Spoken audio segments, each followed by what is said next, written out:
Hello everybody and welcome to another video. So in this video we're going to talk about the fact that GW seem to have lost the narrative element of the codexes, and we're going to focus mainly on the Space Wolves because Space Wolves are the most narrative of armies in 40k.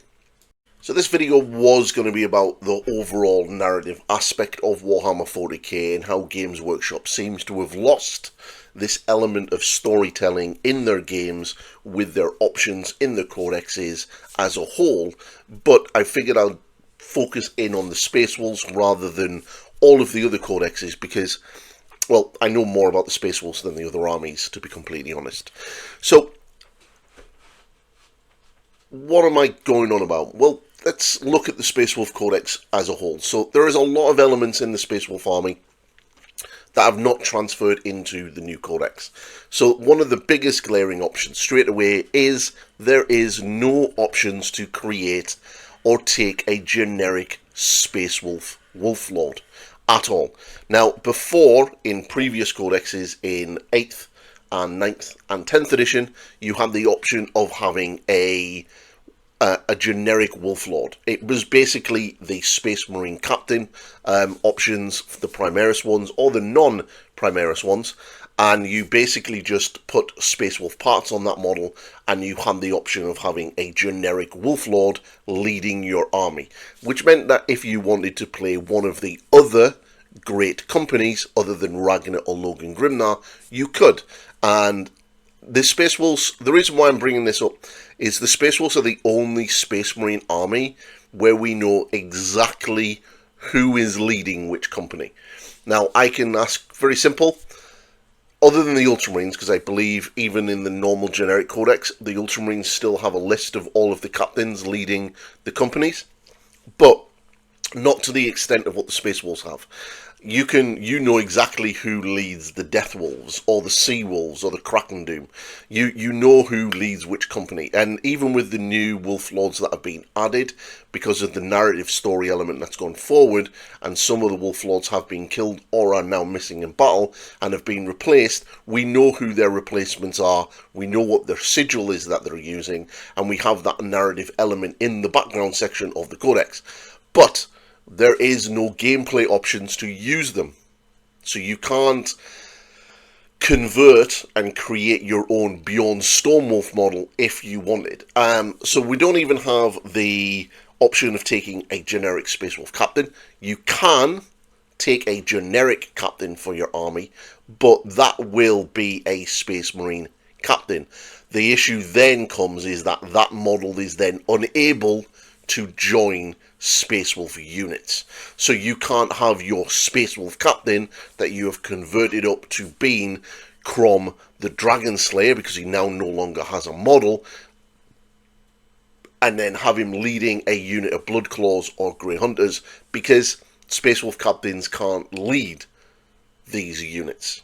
Okay, so this is an element that is unfortunately really lacking. I've seen people say, but you have battle leaders. Okay, a battle leader is not a Space Wolf Wolf Lord. They are Wolf Guard who are basically entrusted by their Wolf Lords to lead missions and armies for them. In effect, a battle leader is more akin to a lieutenant than anything else. That's basically what they are. They're the most trusted Wolf Lord, battle leaders or Wolf Guard that will do things when the Wolf Lord can't do it. It's basically similar to how the two lieutenants in a standard Codex company will do what they do. They are the ones that are more than likely going to be elected to be the next Wolf Lord when the Wolf Lord is killed. So, you know, they are pretty important, and it's kind of cool that they do have their own model, but that's beside the point. On top of all of this as well, there is no longer any way of being able to play the Death Wolves, the Thunderwolf Cavalry Army, the great company that is predominantly made up of Thunderwolf Cavalry and Wolfen, to be fair. Because Harold Deathwolf and Canis Wolfborn no longer have models. Now, obviously, the reason for this is very simple. They are resin kits. They are not being made anymore. Therefore, they're not getting any models, so they're not getting rules. That's completely fair. And the ability to add a Thunderwolf cavalry option as a add-on, as a war gear option to a generic Wolf Lord, which was always how you did it. If you didn't want to bring Harold, has been removed. So you can't even do that if you really wanted to, which is a bit sad. So the whole element of the Wolf Lords leading the armies is gone, and I think this is a massive oversight by the games designers, and it kind of shows that they kind of have lost track of the narrative when coming to design the codexes. But that isn't all. The Space Wolves have a lot of this. In the Space Wolf Codex, there is an entire page listing and talking about wolf priests, what are wolf priests, and everything else. And there is also a page talking about rune priests, and what are rune priests and what they do and what they specialize in and everything else. When it comes to the actual rules section of the rules, there are only one rune priest, and that is a named rune priest by the name of Najal, who is basically the top boy. Now, this is basically the same as having a Space Marine army, say the Ultramarines, and only having Tigerius as the only librarian you can take, and having zero options of being able to take a normal librarian. If you look in the Space Marine Codex, there is 3 librarian options to take, not including the characters. Space Wolves don't even have that. There are no rules for rune priests in the Codex. Even though there is a big section of the lore and the background of the Codex talking about rune priests. Again, this comes to the same issue that the Wolf Lords have. Yes, you can bring a librarian in your army and build it, convert it, and call it a rune priest, but then we have the issue of that rune priest model that you've created, or that librarian model, can't then join Space Wolf units because of the way that they've designed the leadership mechanics for models. We'll get into it how they could potentially fix it, but still doesn't really help. Then we have the element of the actual Wolfguard themselves. So we have Wolfguard Terminators, and then we have the Head Takers. Now the Head Takers I'm going to keep separately, because the Head Takers are essentially the Space Wolves version of Blade Guard. So we'll put them to one side. They are, for me, a very similar sort of unit to what the Lone Wolves were back in 6th edition. A very cool sort of mechanic for the Space Wolves, where you had a single model that was basically a Death Star running around on his own. I kind of view the Head Takers as being something akin to that, and a sort of a narrative aspect of that, but they are basically Wolfguard, essentially, and they are very more akin to the Blade Guard. So, what do I mean by the Wolfguard in general? So, one of the biggest things that the Space Wolves had in previous editions was Wolfguard pack leaders. Not the battle leaders, but the actual pack leaders.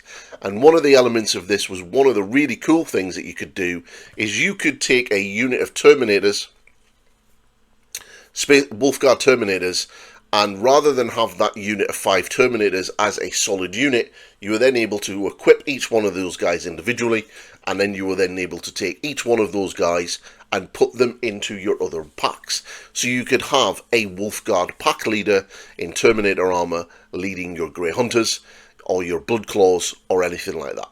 So they don't have that element of that sort of pack leader mentality now, where the more senior veteran warriors are then able to lead the younger junior warriors anymore. I would have to look in the Codex and actually see if the actual Grey Hunter himself, pack leader, is actually listed as a Wolfguard pack leader or just a pack leader. On looking at the Codex, they are literally just listed as pack leaders, not Wolfguard pack leaders, which is a bit of a shame, and a big narrative element of the story-driven part of the story that is gone. Now, I understand that there are sort of people probably going to be watching this and going, I don't see the issue. And 40k has definitely got two camps of players. You've got your narrative element, your narrative players, the players that enjoy the story, the creating and building an army crafted around the story of the game of Warhammer 40k. And then you have your more competitive-minded players who only really go to tournaments and only build armies that are built around what is going to perform best on the tabletop, and they don't really care about the lore or the story, and they couldn't care two shits if there is a generic wolf lord or a named wolf lord like Ragnar. They will generally take whatever is best for their comp and their army that will perform. And this is a big element in it. So if you look at like the Emperor's Children, they are missing a swathe of Chaos Space Marine units, and there is no real rhyme or reason why that is the case. But it is, so it's clearly a design aspect of what they're doing in the studio, and it kind of gets you asking the question of, has Games Workshop lost the element of being able to tell a story on the tabletop over the ability of just creating a competitive game? And this is quite sad, and I hopefully something that they do rectify in the future, because the Space Wolves are probably one of the most narrative-driven armies out of all of the 40k armies. I mean, it's not like you don't know who all 13 Wolf Lords are. There have been countless books written about the Space Wolves. They are a huge, huge element of the lore. Even looking back at the Heresy, they are a massive player in the Heresy alone. They are one of the first legions to sort of start fighting other Space Marines. Obviously, Prospero and Magnus doing nothing wrong. He clearly did. But they are that sort of driving factor, the opening chapter of the Horus Heresy, and then we obviously have the Drop Site Massacre and everything else. Russ is a big part of the story. One of the major elements that the original Heresy had was that Horus dropped his shields to deliberately goad in the Emperor to end the war quickly, because he knew the Dark Angels and the Space Wolves were en route.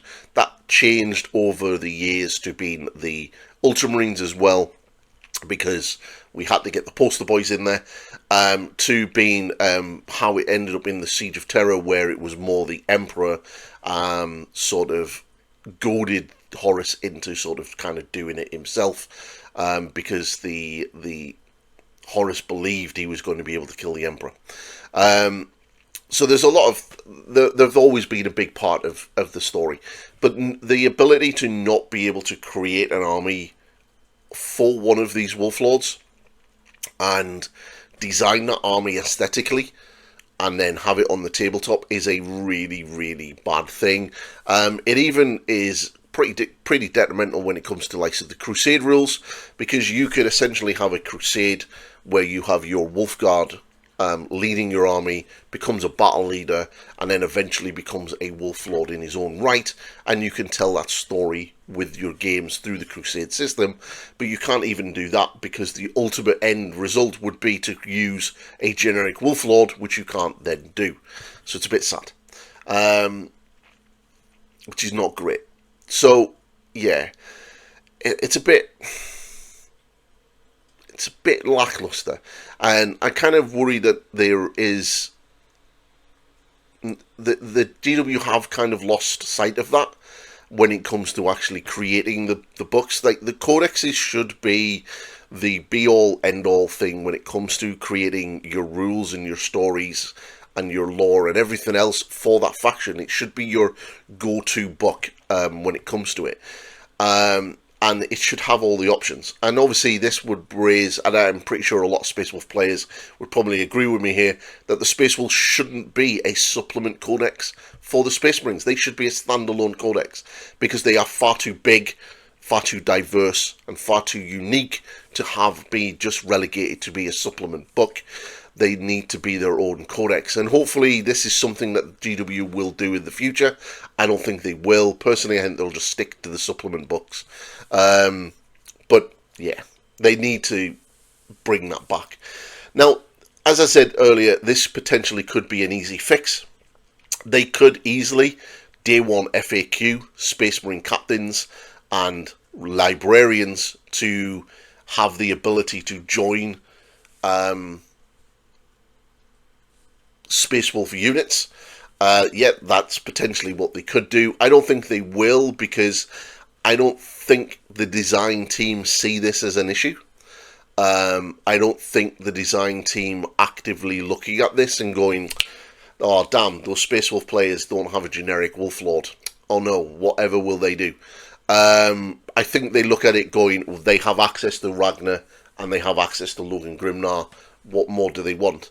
I think this kind of does show the out of touchness from their player base to that the design team have.